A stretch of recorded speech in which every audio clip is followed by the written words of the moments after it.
இந்த நாளுக்கான தியானத்தின் பகுதி யோபுவின் புஸ்தகம் 1ஆம் அதிகாரம் 21ஆம் வசனம். அதை நான் வாசிக்கட்டும். நிர்வாணியாய் என் தாய் கர்ப்பத்திலிருந்து வந்தேன், நிர்வாணியாய் அவ்விடத்துக்கு திரும்புவேன்.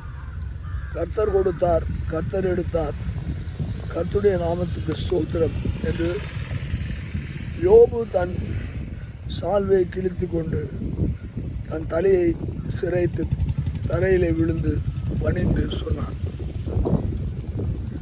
இது ஒரு உண்மையான காரியம். உலகத்திலே நாம் பிறக்கும்போது தாயின் கர்ப்பத்திலே உருவாக்கப்பட்டு தேவனுடைய கிருபையினாலே என் தாய் என்னை பாவத்தில் கர்ப்பம் தரித்தாள் என்று சொல்லி அங்கே தாவீது 51ஆம் சங்கீதத்திலே சொல்லுகிறார்.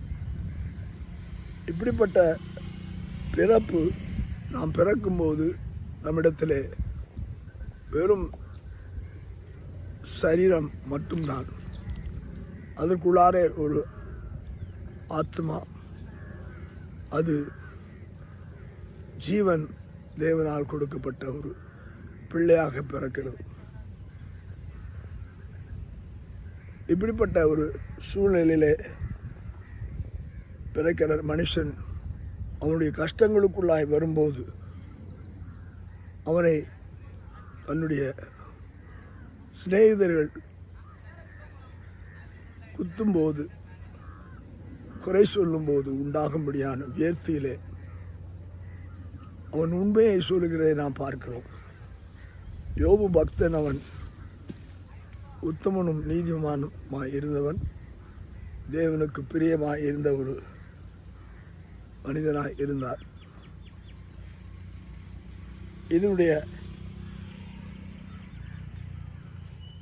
தலைப்பாகத்தான் நத்திங் வி ஹேவ்.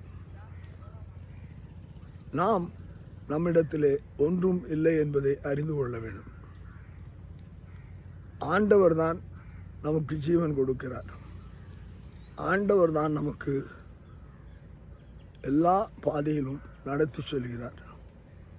நாம் அவருக்கு பிரியமானதை செய்யும்போது ஆண்டவர் நம்ம மீது பிரியமாயிருந்து நமக்கு அவர் செயல்படுகிறவராய் இருக்கிறார். இந்த இடத்துல அந்த நீதிமான் ஆகிய யோபுக்கு பிரச்சனைகளை பிசாசு கொடுத்த போதும் அந்த இடத்துல தேவன் அவனுடைய உயிரை தொடுவதற்கு அனுமதி கொடுக்கவில்லை.